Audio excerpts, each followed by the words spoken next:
First MCQ अपना, विच of the following arteries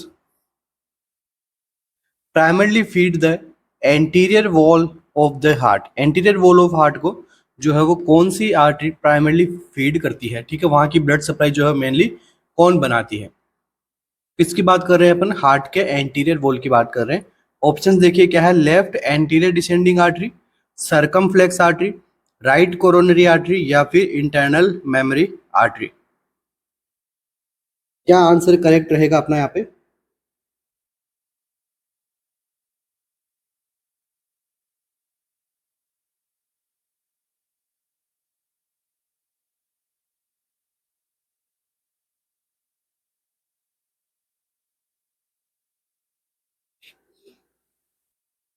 heart की blood supply से रिलेटेड एमसीक्यू पूछा भी जाता है बहुत बार।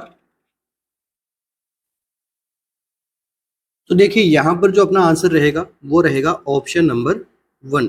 ठीक है, क्या रहेगा अपना आंसर? ऑप्शन नंबर 1 यहाँ पे क्या रहेगा, करेक्ट रहेगा।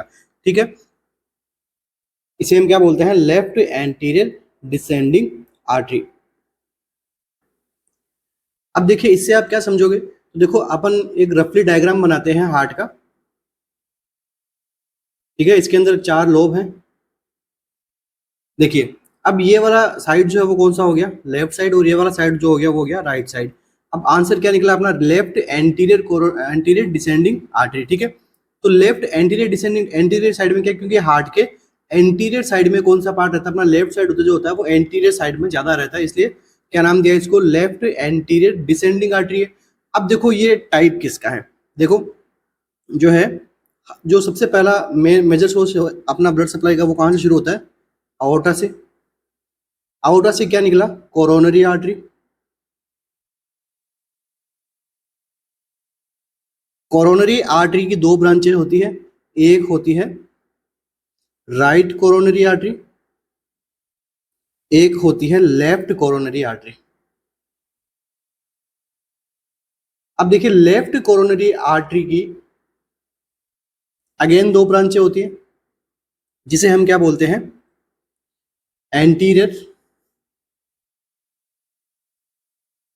Interventricular artery.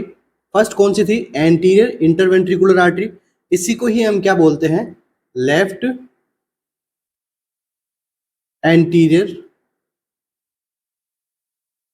डिसेंडिंग आर्टरी, जिसे हम शॉर्ट में क्या बोलते हैं, लाडा। ठीक है, तो सबसे ज्यादा ब्लड सप्लाई कौन करती है, एंटीरियरली साइड के अंदर, एंटीरियर वाल को। तो आंसर क्या रहेगा, आप सभी का आंसर क्या रहेगा, लाडा। जो इसकी लेफ्ट कोरोनरी आर्टरी की जो सेकंड ब्रांच रहती है वो कौन सी होती है, जो मैं इसको यहाँ पे बना देता हूँ। पहले अपन लेफ्ट कोरोनरी आर्टरी देख रहे हैं।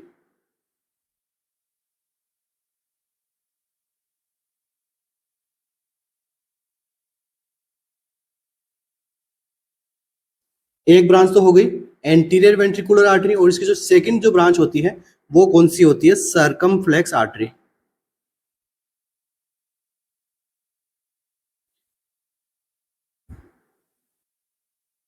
अब ये कहां सप्लाई करती है, left atrium and posterior wall of left ventricle. यहीं से अपने जो एमसीक्यू बनते हैं, जो anterior wall MI, posterior wall MI, ठीक है, वो इन्हीं सब चीजों से एमसीक्यू बनता है।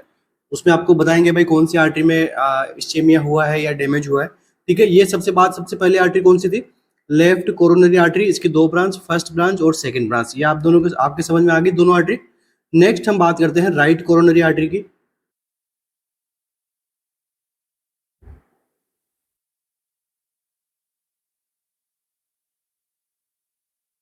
राइट कोरोनरी आर्टरी, तो देखो राइट कोरोनरी आर्टरी है, ठीक है, इसे हम क्या बोलते हैं, टी ब्रांचेस, क्योंकि ये हार्ट पे क्या करती है, टी टी शेप बनाती है। ठीक है, इसकी ब्रांचेज जो होती है वो टी शेप बनाती है। इसके अंदर भी 2 टाइप रहते हैं, फर्स्ट होती है मार्जिनल आर्टरी। मार्जिनल आर्टरी कहाँ सप्लाई करती है, मायोकार्डियम मेनली, सेकंड जो आर्टरी रहती है उसे अपन क्या बोलते हैं, पोस्टीरियर इंटरवेंट्रिकुलर आर्टरी।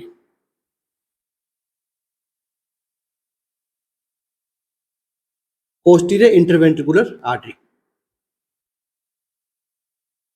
ये कहां सप्लाई करती है, पोस्टीरियर वेंट्रिकुलर वॉल्स पे सप्लाई करती है। बस इतना ध्यान रखना है आपको, दो दो ब्रांच से, एरोटा से दो ब्रांच निकलती है, राइट कोरोनरी आर्टरी और left coronary artery. Left coronary artery की दो ब्रांचेस, एट्रियो इंटरवेंट्रिकुलर आर्टरी जिसे हम क्या बोलते हैं, लाडा, दूसरी होती है circumflex artery. Right coronary artery से दो ब्रांच निकलती है, इसे हम एक को बोलते हैं मार्जिनल आर्टरी, दूसरी पोस्टीरियर इंटरवेंट्रिकुलर आर्टरी। बस यही इसका क्या ब्लड सप्लाई था, आर्टरियल। अब नेक्स्ट अगर एमसीक्यू बनता है इससे, वो बन सकता है वेनस सप्लाई से। वेनस सप्लाई के लिए यहाँ पे अपना आंसर क्या जाएगा, देखिए first one great cephalic vein, great cardiac vein, sorry great cardiac vein, second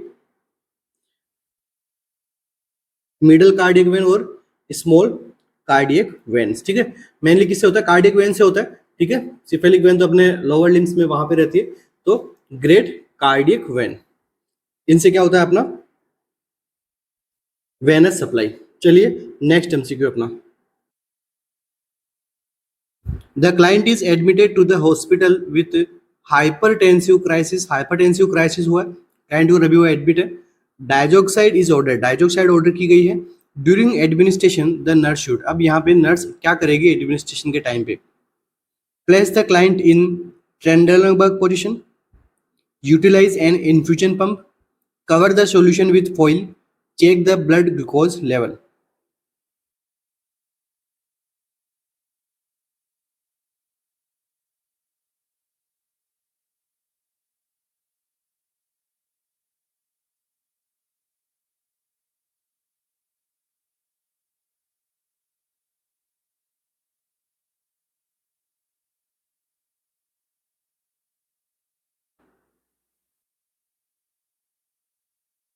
क्या आंसर यह रहेगा अपना यहाँ पे, तो देखिए जो डायजोक्साइड जो ड्रग होती है, इसका इसको हम क्या कहते हैं, hyper state drug. Hyper state का क्या मतलब हो गया, इसको क्राइसिस की कंडीशन के अंदर इसको आईवी पुश दिया जाता है। ठीक है, वाया आईवी पुश इसको जो है वो ड्रग को बॉडी में एडमिनिस्टर किया जाता है। सबसे पहले बात आपको ये ध्यान में रखनी है। ठीक है, हाइपरटेंसिव क्राइसिस के अंदर क्या एक्सट्रीमली बीपी जो है वो हाई रहती है और एक इमरजेंसी कंडीशन रहती है, इसको अपन को ट्रीट करना होता है जल्दी से जल्दी। ठीक है, अब देखिए जब कभी किसी पेशेंट को हाइपर टेंशन होता है, यहाँ पे चलो क्राइसिस की बात है, मगर जब कभी हाइपर टेंशन भी होता है तो आपको ट्रेनलबर्ग पोजीशन तो कभी नहीं देनी होती है। ठीक है, कौन सी पोजीशन दोगे, डोर्सल रिकमेंड पोजीशन।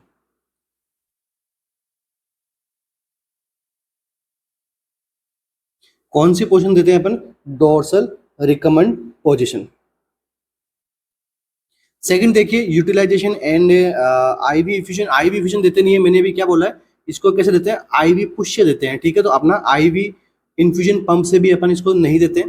नेक्स्ट देखिए cover the solution with foil. Solution को फॉइल से ढक के रखने की कोई नीड नहीं है, इसको बस अपने रूम टेम्परेचर पर इसको क्या करो, स्टोर करो। नेक्स्ट देखिए check the blood glucose level. यहाँ ये अपना क्या आंसर एकदम करेक्ट रहेगा इस कंडीशन के अंदर, क्योंकि जब हम डाइजोक्साइड देते हैं तो डाइजोक्साइड क्या करता है,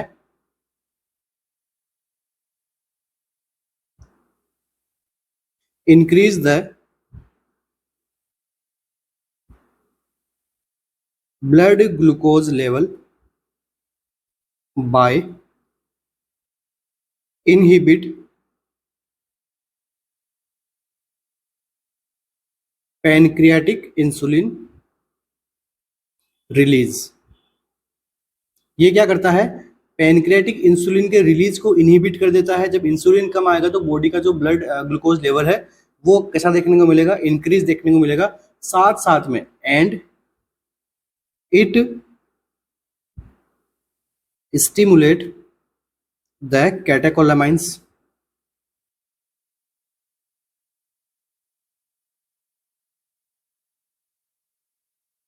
जिनसे भी क्या होती है अपना ब्लड ग्लूकोज लेवल बढ़ाने में ये काम करता है। ठीक है, समझ गए आप आराम से कि डाइऑक्साइड किस प्रकार से ब्लड ग्लूकोज लेवल को इंटरफेयर करता है, ठीक है। इसलिए आपका जो आंसर है क्या जाएगा, check the blood glucose level. Next MCQ, hypertensive crisis के अंदर ब्लड प्रेशर कितना चला जाता है,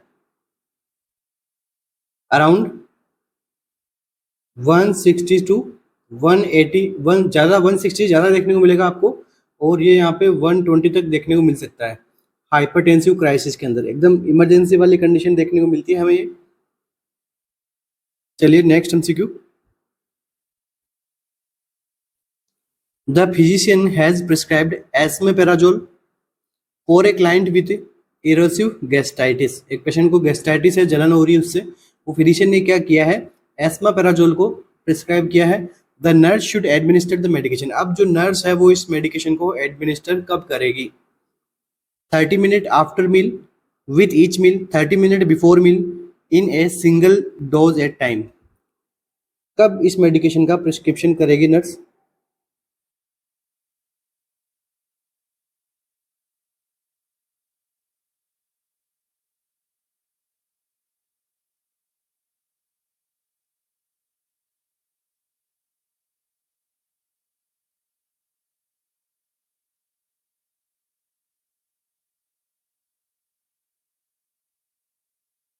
तो देखिए जो एस्मापेराजोल जो ड्रग होती है, ये कौन सी कैटेगरी की ड्रग होती है, ये होती है proton pump inhibitor.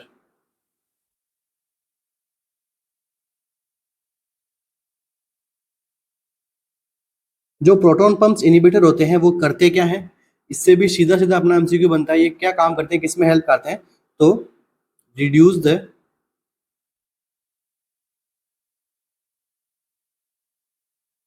Production of HCl in stomach, या फिर आप कह दो एसिड। जब एसिड का प्रोडक्शन नहीं होगा तो गैस्ट्राइटिस, जो इरेसिव गैस्ट्राइटिस है वो नहीं होगी। अब इसको कब लेना चाहिए, तो अपना यहाँ पे आंसर जो करेक्ट जाएगा वो जाएगा ऑप्शन नंबर सी, ठीक है। 30 मिनट बिफोर मील लेने पे जितने भी प्रकार के प्रोटॉन पंप इनहिबिटर होते हैं वो अपना बेस्ट एक्शन कब कर पाते हैं, जब इसको खाने से 30 मिनट पहले लिया जाता है, कंज्यूम किया जाता है। और कौन सा, फर्स्ट मील।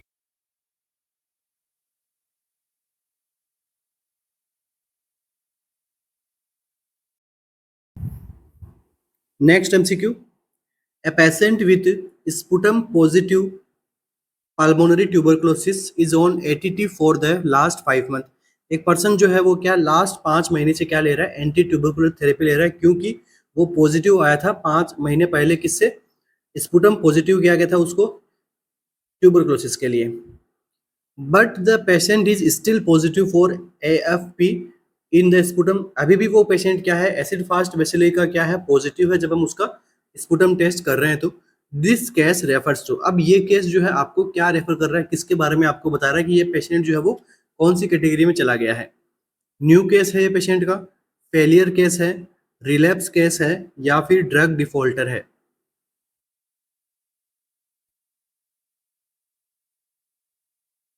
ट्यूबरक्लोसिस एक इंपॉर्टेंट ड्रग बन जाती है KGMU के लिए, ठीक है, काफी इंपॉर्टेंट हो सकती है आपके लिए।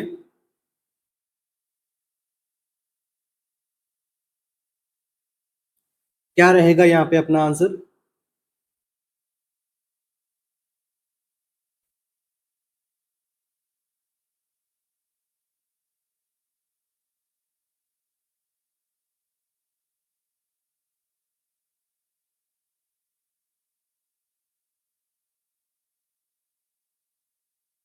तो देखिए यहाँ पे न्यू केस का क्या मीनिंग है।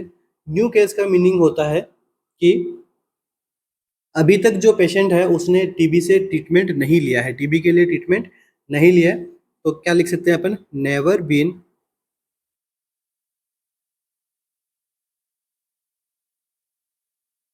Treated for the tuberculosis. ये अगर आपके ऑप्शन में नहीं, आपको क्वेश्चन में या ऐसा आपको क्वेश्चन में नहीं देखने को मिले, तो ये भी देखने को मिल सकता है, and have taken the anti tubercular drugs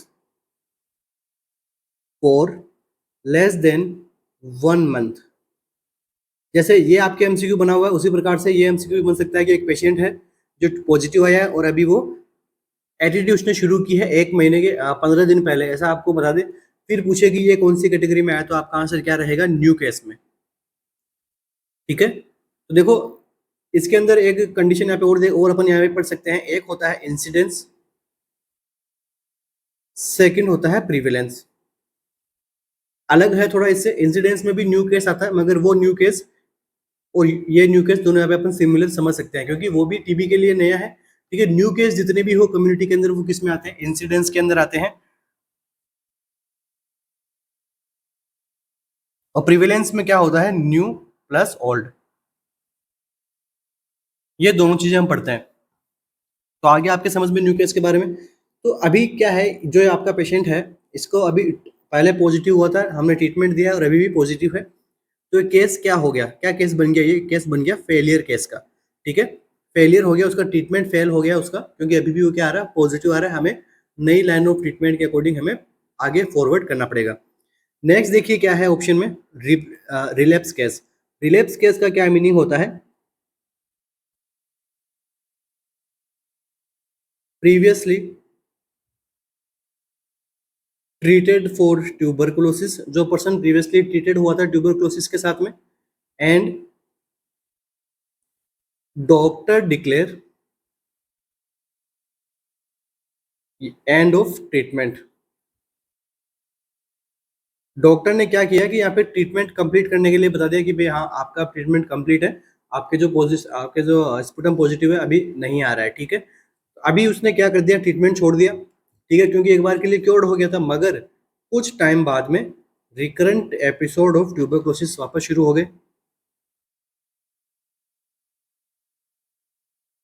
तो इस केस को हम क्या बोलते हैं? Relapse case. ड्रग डिफॉल्टर का यहाँ पे मीनिंग अपन समझ सकते हैं कि जो बीच में ट्रीटमेंट छोड़ दे। ठीक है, इस प्रकार से अपन इसको समझ सकते हैं। तो इस एमसीक्यू का आंसर क्या निकलेगा अपने? Failure case. नेक्स्ट एमसीक्यू,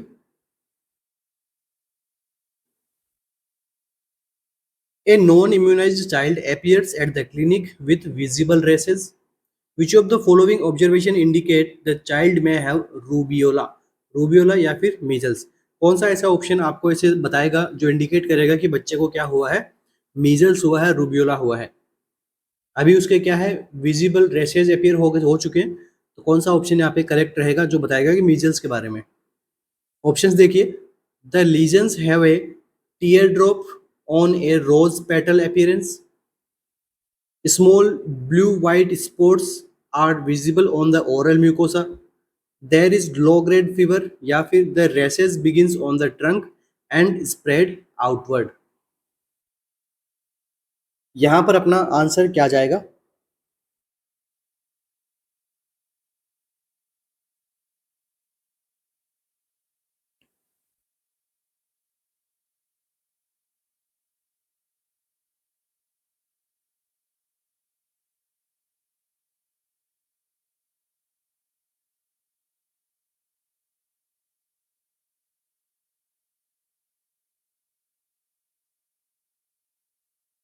तो देखिए, जब मीजल्स के बारे में पढ़ते हैं तो उसके अंदर हम एक इम्पोर्टेंट उसका कैरेक्टरिस्टिक साइन देखते हैं, कैरेक्टरिस्टिक फीचर क्या पढ़ते हैं? Koplik spot.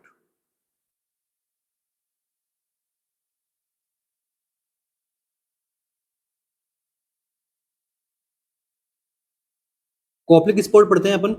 कौन सा ऐसा ऑप्शन है जो आपको कॉप्लिक स्पॉट के बारे में बता रहा है? Option number B. ठीक है, कहाँ होते हैं Koplik spot? Oral mucosa buccal cavity के पास में, मोलर टीथ के पास में होते हैं।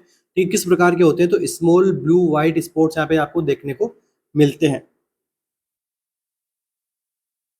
इसके यहाँ में देखिए ऑप्शन नंबर 1 में आपको क्या देखने को मिलता है? Tear drop on on a rose petal appearance. तो ये आपको किस में देखने को मिलता है?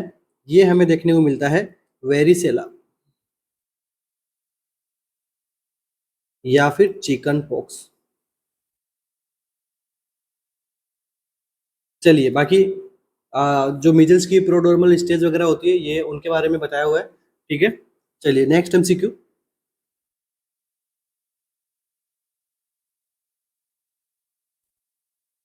Nurse knows that laboratory results support the diagnosis of systemic lupus erythematosus। ठीक है, कौन सा लेबोरेटरी टेस्ट जो है वो सपोर्ट करता है कि हाँ उससे पेशेंट को क्या है, एसएलई है, सिस्टेमिक लूपस एरिथेमेटस हो गया है। ठीक है, मतलब एसएलई के अंदर किस प्रकार का लेबोरेटरी रिजल्ट आएगा। थ्रोम्बोसाइटोसिस होगा, इलेवेशन सेडिमेंटेशन रेट होगा, ESR बढ़ेगा और थ्रोम्बोसाइटोसिस होगा।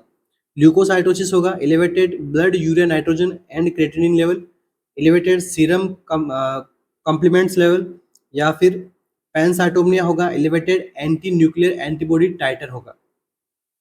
ये एमसीक्यू तो आई थिंक सबको आ रहा होगा, क्योंकि ये एमसीक्यू बार बार एग्जाम में पूछा रहता है।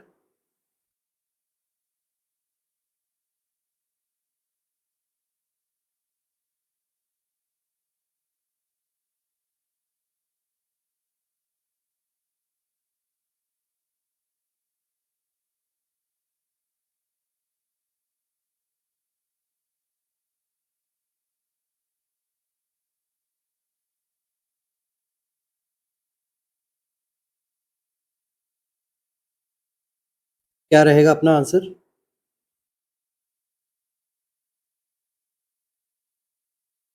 तो देखिए, जब सिस्टेमेटिक लूपस एरिथेमेटस होता है तो एक प्रकार की क्या है, ऑटो इम्यून डिजीज है।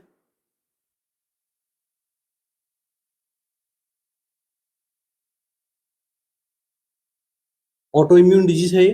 अब ये ऑटो इम्यून डिजीज होने की वजह से ये क्या करती है, अपनी बॉडी के हेल्दी टिश्यूज के ऊपर क्या करती है, अटैक करती है, और उनको जो क्या करती है, अपनी बॉडी में फिर डिजीज कॉज करती है।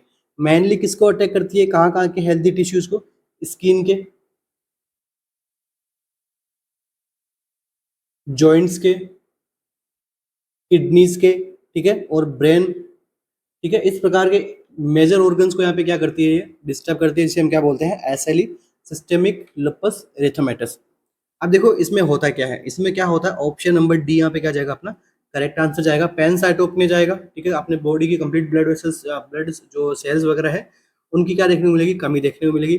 साथ साथ में जो एएनए जो टाइटर है उसका लेवल कैसे देखने को मिलेगा, आपको बढ़ा हुआ देखने को मिलता है, जो कि ऑटो इम्यून डिजीज के अंदर इसका लेवल बढ़ा हुआ देखने को मिलता है।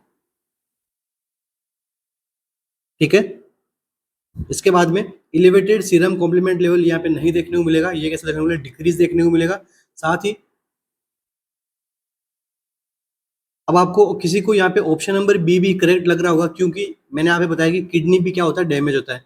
जब किडनी डैमेज होगा तो BUN बढ़ेगा, क्रेटिनिन बढ़ेगा, मगर ये इसका जब ऑप्शन के अंदर एंटी न्यूक्लियर एंटीबॉडी दिया हुआ है तो हमारी प्रायोरिटी किसको जाएगी, ऑप्शन नंबर डी को जाएगी, क्योंकि ये स्पेसिफिक टेस्ट होता है, इसी के लिए करवाया जाता है। ठीक है, इसलिए अपना आंसर क्या रहेगा यहाँ पे, ऑप्शन नंबर बी। ये दोनों भी ये इंक्रीज होता है, ठीक है, मगर ये एक स्पेशल फीचर नहीं है, हो सकता है उसको केवल और केवल किडनी प्रॉब्लम थी, इस वजह से हो गया, मगर एंटी न्यूक्लियर एंटीबॉडी जब जिसका लेवल अगर आपको बढ़ावा देखने को मिलेगा तो ये हमें सजेस्ट करता है कि उसको क्या हो गया है, एसएलई हो चुका है। एक ऑटो इम्यून डिजीज होती है जो बॉडी के हेल्थी टिश्यूज के ऊपर क्या करती है, अफेक्ट करती है, अटैक करती है। नेक्स्ट एमसीक्यू,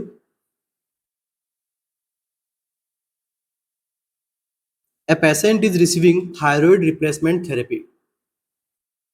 ठीक है, उसको क्या चलाया गया है, टीआरटी शुरू की गई है, develop the flu and forget to take her thyroid replacement medication. और साथ साथ में क्या हो गया, उसने थायराइड रिप्लेसमेंट मेडिकेशन लेना भूल गई है। ठीक है, देखो क्या हो रहा है, थायराइड रिप्लेसमेंट थेरेपी ले रही थी मगर उसको क्या हो गया, फ्लू हो गया। फ्लू होने की वजह से क्या हो गया, वो थायराइड रिप्लेसमेंट थेरेपी लेना भूल गई है।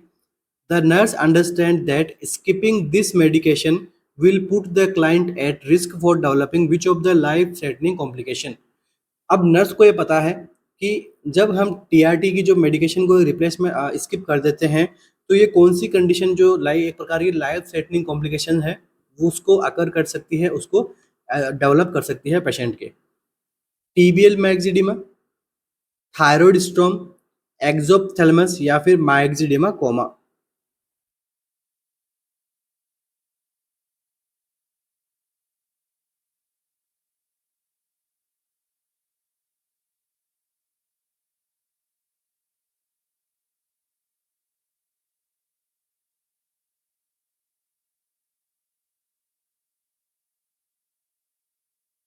क्या रहेगा आंसर?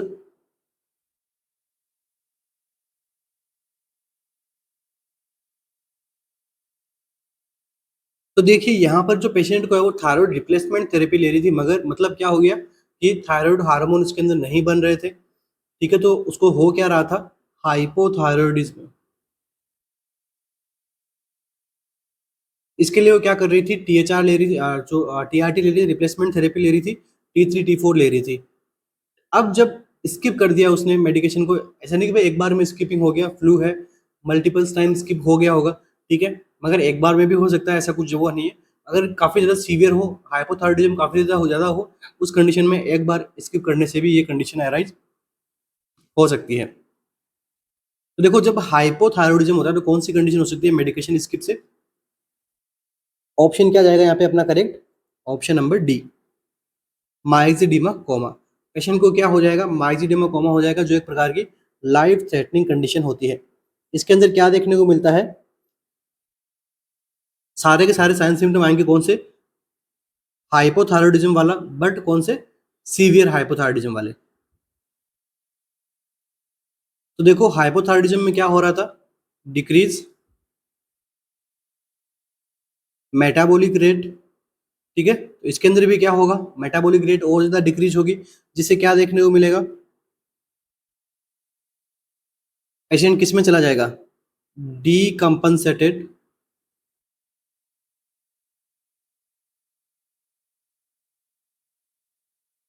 मेटाबॉलिक स्टेट में चला जाएगा।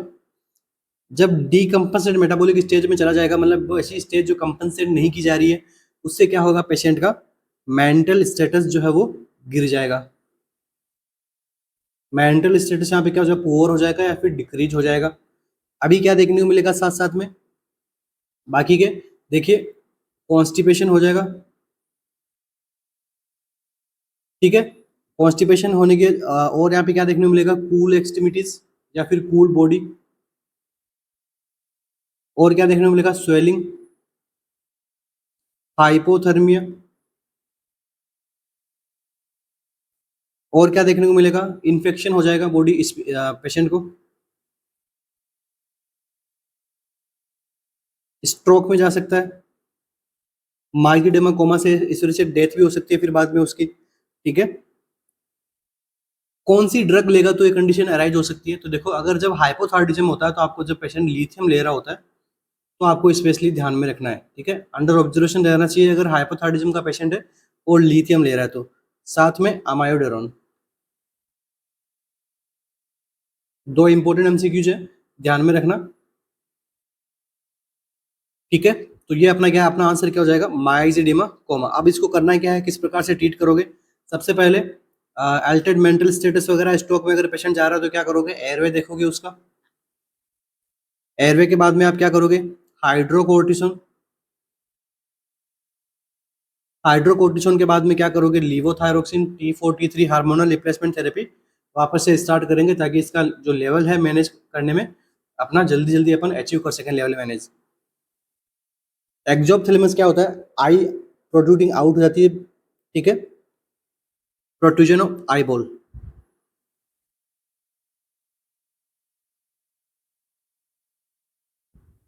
आई बॉल का बाहर निकलना। थायराइड स्टोन क्या होता है, severe hyperthyroidism.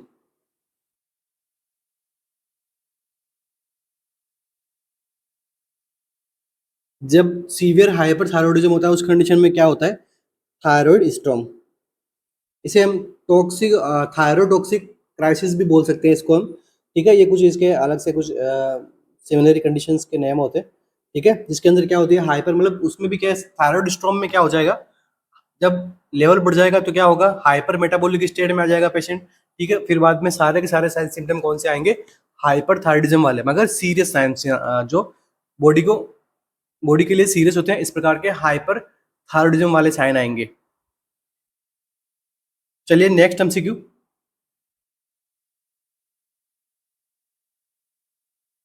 when monitoring a client who is taking benzodiazepines, the nurse should be alert for which CNS side effect। देखिए, जब मॉनिटर कर रहे होते हैं हम क्लाइंट को, जो कि क्या ले रहा है, बेंजोडाइजेपिन्स ले रहा है, the nurse should be alert for which CNS side effect. अभी नर्स कौन से CNS साइड इफेक्ट के लिए अलर्ट रहेगी, देखो बेंजोडाइजेपिन से क्या हो सकता है, सेंट्रल नर्वस सिस्टम के साइड इफेक्ट्स आते हैं, कौन से साइड इफेक्ट के लिए अलर्ट रहना है, बस ये आपसे पूछा गया है, blurred vision, anorexia, dysarthria, seizure, tremors, diaphoresis, ataxia, sedation, dizziness, libido changes, edema, dystonia. क्या रहेगा आंसर?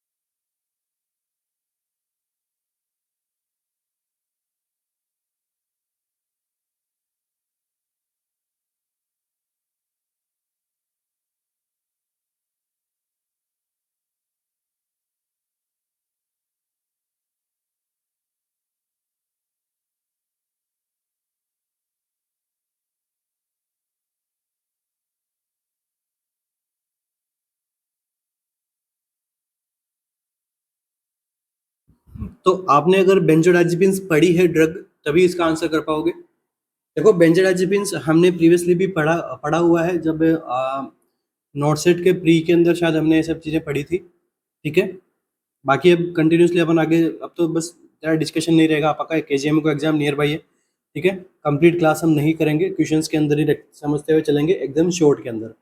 देखो क्या होता है, बेंजोडाइजेपिन्स जो ड्रग होती है वो किस प्रकार की ड्रग है, समझने के लिए बता रहा हूँ, किस प्रकार से आपको याद रखना है। ठीक है, मेडिकली हम, जब मैं समझाऊंगा तब अपन मेडिकली कम समझेंगे, आपको समझना ताकि एग्जाम के अंदर आपको याद रहे, उस प्रकार से मैं समझाने की कोशिश करूंगा साथ साथ में। देखिए अभी, देखो बेंजोडाइजेपिन्स क्या काम करती है, ये करती है सेंट्रल नर्वस सिस्टम डिप्रेसेंट का, act as central nervous system depressant. ये जहां में है ना, डिप्रेसेंट का काम करती है, स्टिमुलेशन नहीं देती है। अब आप देख लो डिप्रेसेंट कहाँ कहाँ काम में आएगी, तो देखो सबसे पहले एंजियोलाइटिक्स की तरह काम करेगी। क्या करेगी? Relieve anxiety. सेकंड देखिए, एंटी कन्वर्जेंट, मतलब डिप्रेस करेगी तो ऑब्वियस सी बात है एंटी कन्वर्जेंट की तरह भी काम करेगी। क्या करेगी? Manage scissor disorder.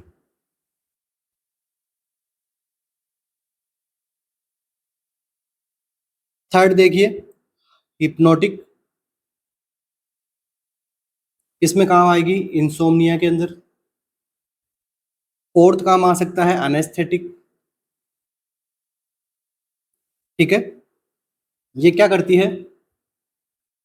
गाबा के लेवल को यहाँ पे इंटरफेयर करती है। ठीक है, गाबा से क्या करती है? एक्शन करवाने में काम करती है। आप समझ सकते हो कि इसका लेवल जो है वो बढ़ाएगी, इंक्रीज करेगी गाबा के लेवल को। और क्या कर सकती है? विड्रॉल सिम्टम्स को ट्रीट करने भी काम में आती है। तो देखिए कौन सा ऐसा ऑप्शन है जो आपको सबसे पहले तो सी सेंट्रल नर्वस सिस्टम से रिलेट करता है। तो देखिए blurred vision, anorexia, dysarthria central nervous system से रिलेट नहीं हो रहे। ऑप्शन नंबर ए आपका क्या हो जाएगा यहाँ पे? गलत हो जाएगा, कंफर्म नहीं, क्योंकि एनोरेक्सिया तो जीआई ट्रैक्ट से रिलेटेड प्रॉब्लम है। ठीक है, ब्लड विजन आपके आई से रिलेटेड प्रॉब्लम है। ठीक है, कोई जैसे कुछ नर्व वगैरह आई के अंदर डायरेक्ट जैसे कैटरेक्ट हो रहा है तो भी ब्लड विजन हो रहा है। तो ये आपको स्पेशल नहीं बता रहा कि सेंट्रल नर्वस सिस्टम है। देखिए नेक्स्ट देखिए, ataxia, sedation, dizziness, libido changes. तो लिबिडो चेंजेस जो होता है वो किसके अंदर देखने को मिलता है? ये भी यहाँ पे अपने central system related side effect नहीं है। ठीक है, अब देखिए यहाँ पर जो बेंजोडाइजेपिन्स जो होता है वो होता है क्या? अटैक्सिया, सेडेशन और डिजीनेस। ठीक है, ये सारे साइन सिम्टम, क्योंकि सेंट्रल सिस्टम डिप्रेसेंट है, डिप्रेशन है तो पेशेंट को कैसा होगा? सेडेशन आएगा, डिजीनेस रहेगा और अटैक्सिया रहेगा। ठीक है, सेंट्रल सिस्टम डिप्रेशन का काम करती है, इसलिए अपना ऑप्शन नंबर कौन सा जाएगा? करेक्ट, सी। क्योंकि अगर ये स्टिमुलेशन होगा तो तब तो सीजर अपना करेक्ट जाता, ट्रेमर्स आते, डायफ्रोस आते, मगर स्टिमुलेंट है नहीं है, कैसा है? सेडेशन, डिप्रेसेंट है। इसीलिए मैंने ये सब चीजें आपको यहाँ पे अलग अलग करके बताई ताकि इस एमसीक्यू का आंसर आप कभी नहीं भूलो। ठीक है, डिप्रेसेंट है तो किस प्रकार से डिप्रेसेंट है ये भी हमने समझा। आंसर कौन सा गलत होगा, सबसे पहले हमने रॉन्ग आंसर को एक्सक्लूड करते हुए राइट आंसर पे हम गए। ऐसा नहीं कि अपन डायरेक्ट राइट आंसर पे हम चले जाते हैं। यही एक बेस्ट अप्रोच रहता है नेगेटिव मार्किंग को कंट्रोल करने का। नेक्स्ट एमसीक्यू,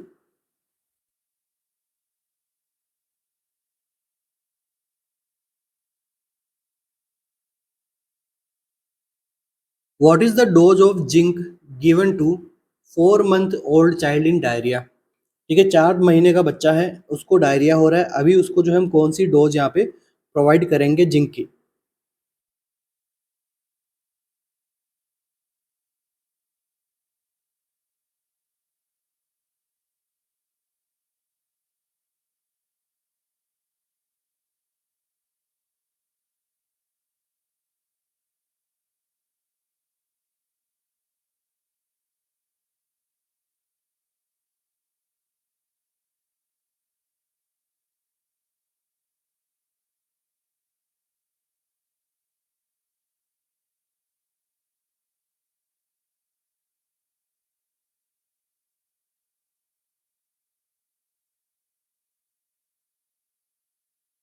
सिंपल सा एमसीक्यू है, जिंक की डोज के बारे में पूछा है डायरिया के अंदर।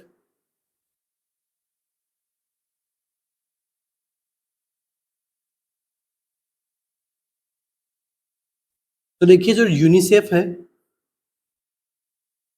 और डब्ल्यूएचओ, इन्होंने जो है वो जिंक की डोज बताई थी कितनी, एक बताई थी 10 mg, दूसरी बताई थी 20 mg। ठीक है, तो 20 mg और 10 mg के बारे में बताया गया था कि भाई आपको प्रोवाइड करवाना होता है।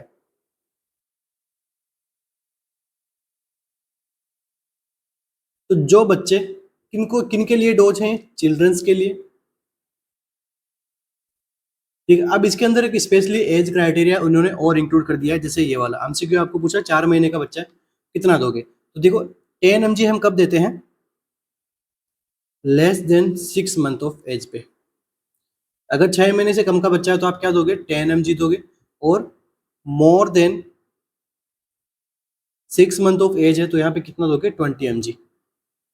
कितने दिनों तक देनी है, ये एमसीक्यू आपका नेक्स्ट एमसीक्यू बन सकता है। तो कितने दिनों तक देनी है, तो 14 डेज के लिए तो देनी ही देनी है, कंटिन्यू करना 14 डेज के लिए। डायरिया से पर डे इंडिया के अंदर यहाँ पे अपने कितने बच्चे जो है वो इंडिया के अंदर पर डे डेथ होती है, मोर देन 700 चिल्ड्रंस। ठीक है, मोर देन 700 चिल्ड्रंस के अराउंड यहाँ पे इंडिया के अंदर डायरिया रिलेटेड प्रॉब्लम से बच्चे जो है वो आज भी जिनकी डेथ हो रही है। ठीक है, इनके लिए जो जिंक अपन यहाँ पे काफ़ी इंपॉर्टेंट होता है इसके लिए, ताकि मॉर्बिडिटी वगैरह कम देखने को मिलती है, डायरियल मॉर्बिडिटी वगैरह देखने को कम देखने को मिलती है जिंक हम देते हैं तो। ठीक है, around 35 to 40 childrens per hour यहाँ पे क्या है, डेथ होती है इंडिया के अंदर करंटली। और वर्ल्ड वाइड की बात करें तो 1 out of 10 चाइल्ड, ठीक है, 10 में से एक बच्चा जो है वो अभी भी वर्ल्ड वाइड जो है वो खतरे में रहता है।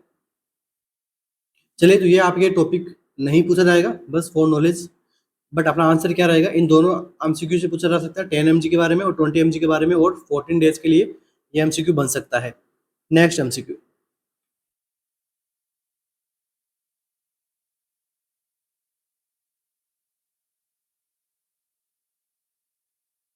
which drug consumption by pregnant lady can lead to baby developing hypertrophic pyloric stenosis।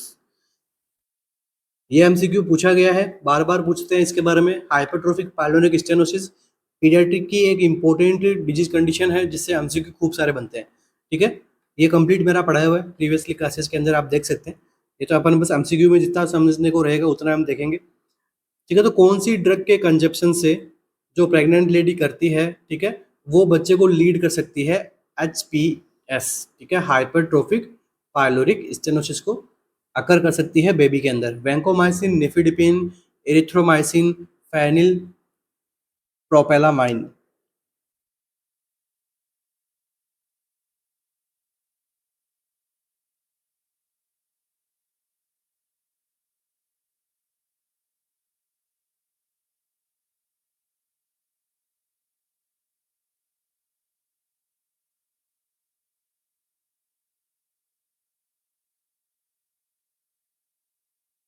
कौन सी ड्रग अगर लेगी मदर अपने प्रेगनेंसी के टाइम पे, स्पेशली फर्स्ट ट्राइमेस्टर में, और फर्स्ट ट्राइमेस्टर में भी अर्ली फर्स्ट ट्राइमेस्टर के अंदर, क्या रहेगा आंसर।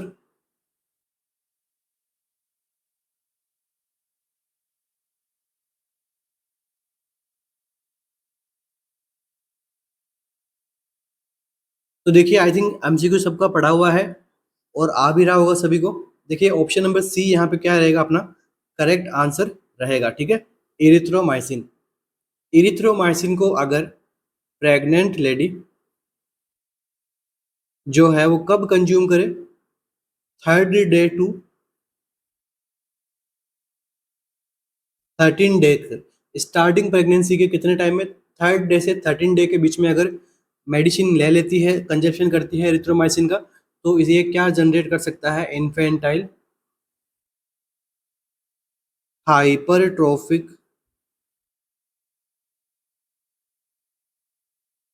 पाइलोरिक स्टेनोसिस जनरेट कर सकती है, जिसको अपन शॉर्ट के अंदर क्या बोलते हैं, IHPS। ठीक है, ये ध्यान में रखना। इसलिए ये अपन अवॉइड करते हैं, क्योंकि जब प्रेगनेंसी शुरू होती है तो काफ़ी ये तो बहुत ही स्टार्टिंग का टाइम है, तो हो सकता है इस टाइम पीरियड के अंदर नहीं पता लगा हो मदर को कि वो प्रेग्नेंट है, ठीक है, और वो ड्रग अगर कंजप्शन कर लेती है तो ये प्रॉब्लम अराइज हो सकती है। तो इस एमसीक्यू का आंसर क्या रहा अपना? एरिथ्रोमाइसिन। अब देखिए कुछ और इम्पोर्टेंट ड्रग होती है जिसके बारे में भी एमसीक्यू पूछते हैं कि प्रेगनेंसी के अंदर कौन कौन सी ड्रग जो है वो टेराटोजेनिक रहती है और क्या क्या कोज करती है बच्चे के अंदर। तो देख लीजिए एक बार।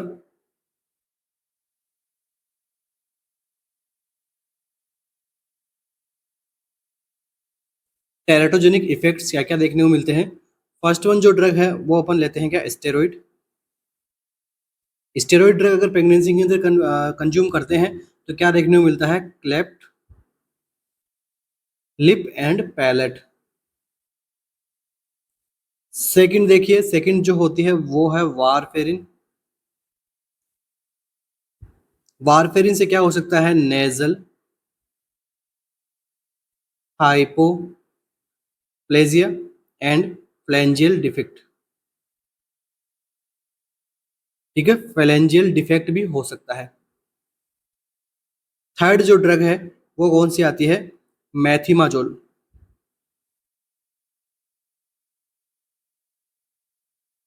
मैथिमाजोल अगर कंजप्शन करते हैं तो यहाँ पे क्या देखने को मिलता है?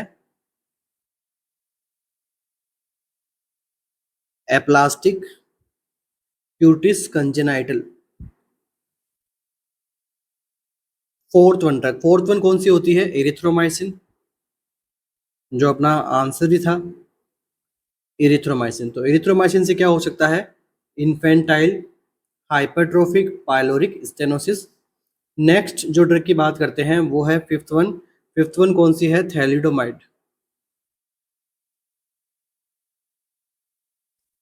थैलिडोमाइड जो ड्रग है वो क्या कोज करती है? फैकोमलेशिया। ठीक है, फैकोमेलिया।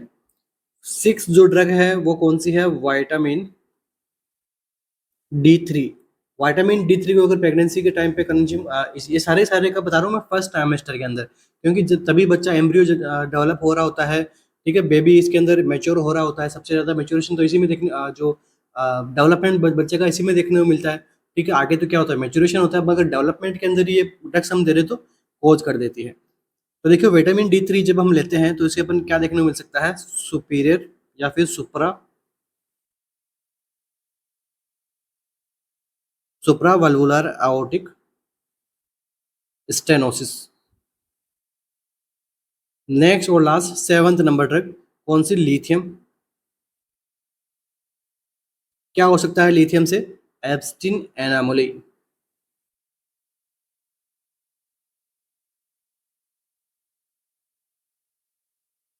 ठीक है, तो इस एमसीक्यू का आंसर हमने देख लिया, क्या था? एरिथ्रोमाइसिन।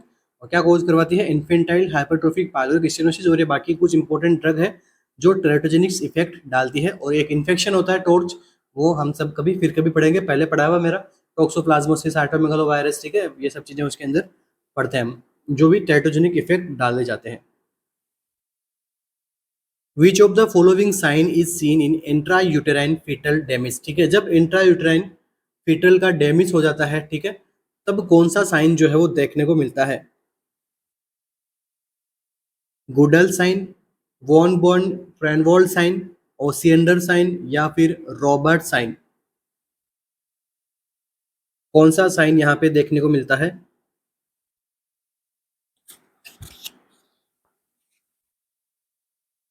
क्या रहेगा अपना आंसर यहाँ पे?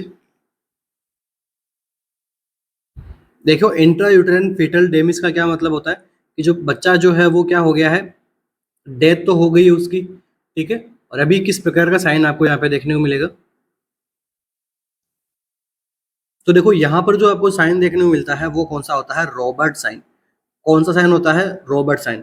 अब रॉबर्ट साइन क्या कहता है? रॉबर्ट साइन कब देखने को मिलता है? सबसे पहले तो रॉबर्ट साइन हमें देखने को मिलता है usually seen 1 to 2 days after fetal death. बच्चा जब यूट्रस के अंदर ही मर जाता है तो क्या होता है? बट वहाँ पे जब हम देखते हैं तो उसमें गैस शेडो देखने को मिलता है हमें। गैस शेडो जैसी स्ट्रक्चर देखने को मिलती है। कहाँ देखने को मिलती है? विद इन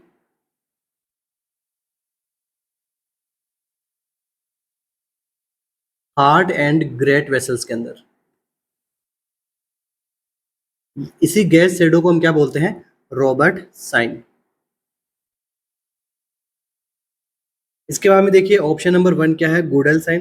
तो गुडल साइन में क्या होता है? Softening of the cervix.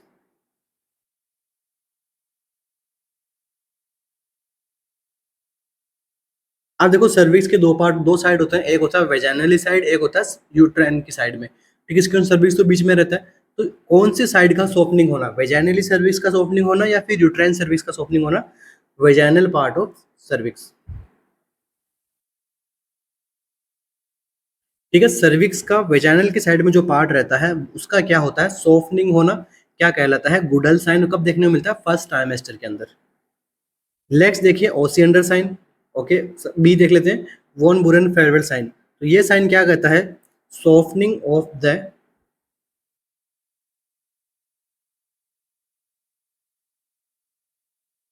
Uterine fundus at the site of implantation. जिस जगह पे हुआ है वहां पे यूट्रस का जो फंडस है उसका यहाँ पे सॉफ्टनिंग देखने को मिला है जहां पे इम्प्लांटेशन होता है। तो ये कब देखने को मिलता है? 4 to 5 week of gestation. Last कौन सा साइन होता है? ओसियंडर साइन। ओसियंडर साइन का मतलब हम सभी ने पढ़ा ही है, इंक्रीज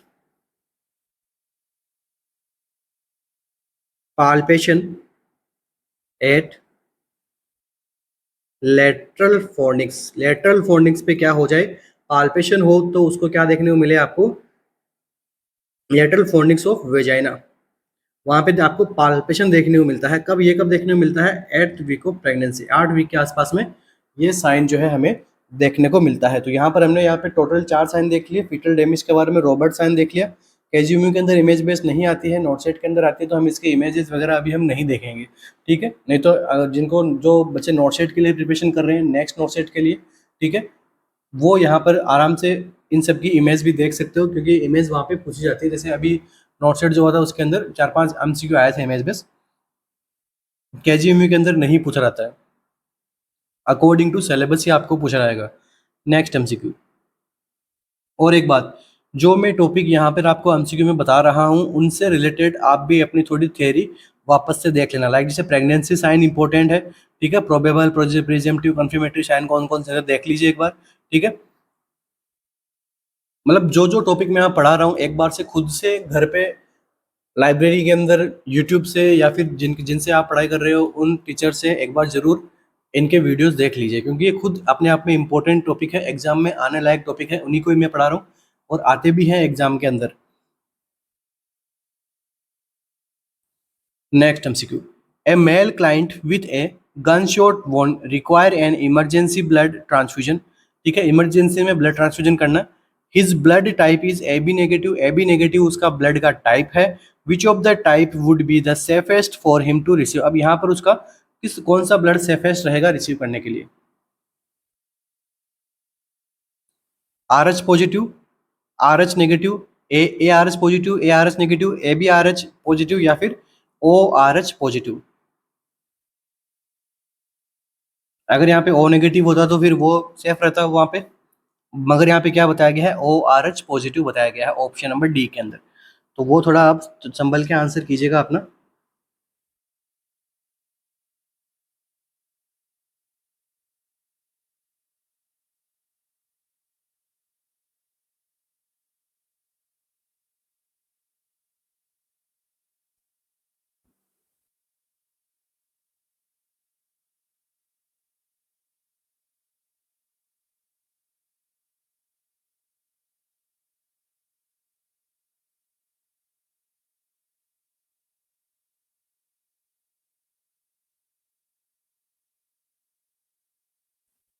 तो देखो ए बी नेगेटिव, नेगेटिव से जब हम पढ़ते हैं नेगेटिव पॉजिटिव इनसे होइए क्या चीज़ें हैं, ठीक है, तो देखो ये क्या करते हैं, इन पे क्या रहता है? D antigen. ठीक है, यही डी एंटीजन जो है वो किसको डिनोट करता है? जिसमें डी एंटीजन होता है वो क्या होता है? आर एच पॉजिटिव, और जिसमें डी एंटीजन नहीं होता है वो क्या होता है? Are H negative. और ये जो are H positive, R H negative वगैरह जो है, ये अगर अपन सही से अगर हम नहीं देते हैं तो वो क्या serious complications, blood transfusion related complications को कॉज कर सकती है यहाँ पे।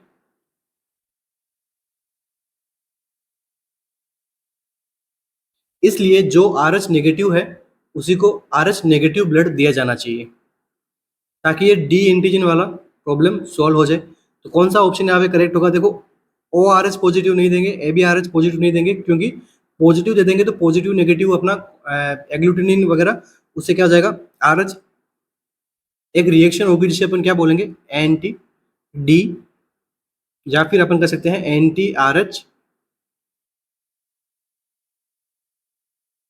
एग्लूटिनिन जो है वो यहाँ पे डेवलप हो जाएगी। इस डेवलप से प्रिवेंट करने के लिए हम इसको क्या देंगे? ए R H negative, are H negative blood देंगे, कौन सा? ए वाला। ठीक है,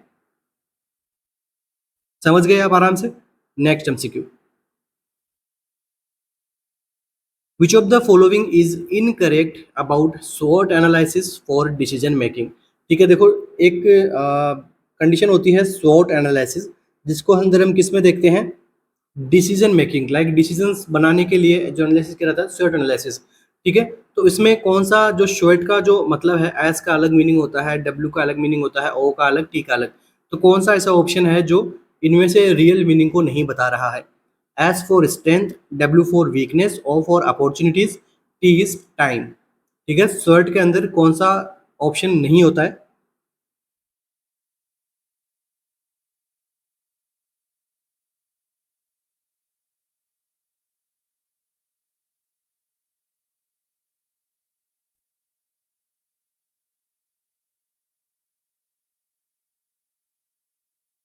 तो देखिए, स्वॉट के अंदर दो टाइप के फैक्टर होते हैं। एक फैक्टर होता है इंटरनल फैक्टर, दूसरा फैक्टर होता है एक्सटर्नल फैक्टर। सबसे पहले तो हमने ऐसे उन दोनों को डिवाइड कर दिया।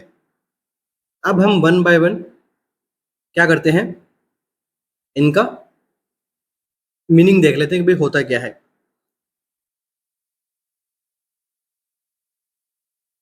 ठीक है, इस प्रकार से क्या करते हैं, अपन चैम्बर बना लेते हैं। एस का मीनिंग क्या होता है? स्ट्रेंथ। ऑप्शन नंबर ए तो यहाँ पे सही है एकदम। डब्ल्यू का मीनिंग मीनिंग क्या होता है? वीकनेस, इसका भी मीनिंग सही है।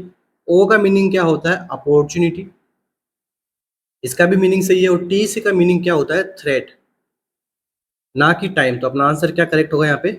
Option number D is the correct answer. ठीक है, टी से थ्रेट होता है, ना कि टी से टाइम। ओके, आगे समझ में। नेक्स्ट एमसीक्यू,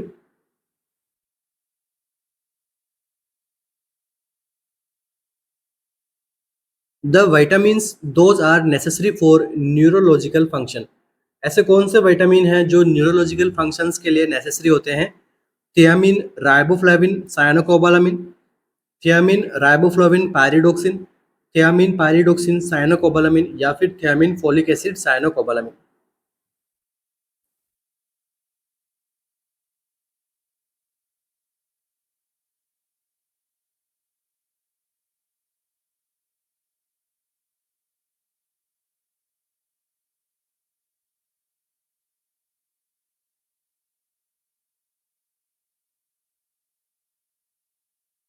तो देखिए, यहाँ पर अपना जो आंसर रहेगा वो क्या रहेगा? ऑप्शन नंबर सी।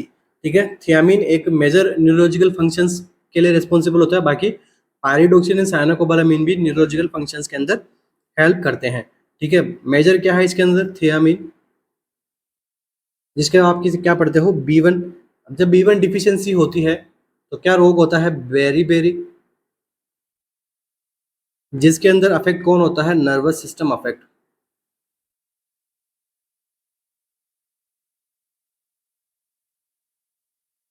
अब ये दो टाइप की होती है। इसके अंदर एक तो कार्डियक डिफॉर्मिटी जाती है, एक नर्वस डिफॉर्मिटी जाती है। एक होती है ड्राई बेरी बेरी, एक होती है वेट बेरी बेरी। तो आपको ऐसे ध्यान रखना है कि ज़्यादा ब्लड किस में रहता है? वेट में होगा या ड्राई में होगा? तो ज़्यादा ब्लड तो ऑब्वियस सी बात है वेट में। तो भाई गीला है मतलब ब्लड ज़्यादा समझ सकते हैं। तो हार्ट किससे भरा हुआ रहता है? ब्लड से भरा हुआ रहता है। हार्ट के चारों चेम्बर्स में क्या रहता है? ब्लड रहता है, ठीक है। इसलिए जो वेट बेरी बेरी होती है वो किससे डिनोट करते हैं? कार्डियक से। और ड्राई बेरी बेरी होती है वो किससे रहती है? नर्वस सिस्टम से। ये बस समझाने के लिए मैंने बोला कि ज़्यादा ब्लड किस में रहता है, क्या रहता है, ठीक है। ऐसे मत लिख देना, कभी बता मत देना कि बस। हाँ, ये केवल समझने के लिए, ठीक है, ताकि आप कभी भूलो ना कि भाई वेट का मतलब गीला, ठीक है। गीला और जो हार्ट होता है वहाँ पे एनी टाइम ब्लड प्रेजेंट रहता है, ब्लड कैसा रहता है, ठीक है। तो ये हो गया आज का अपना सेशन कंप्लीट। मिलते हैं अपने नेक्स्ट सेशन के अंदर। So thank you so much guys. मिलते हैं अपने नेक्स्ट सेशन के अंदर, ठीक है। वापस से आप सभी के लिए एक्शन करते रहिएगा, कीप ग्राइंडिंग। Thank you.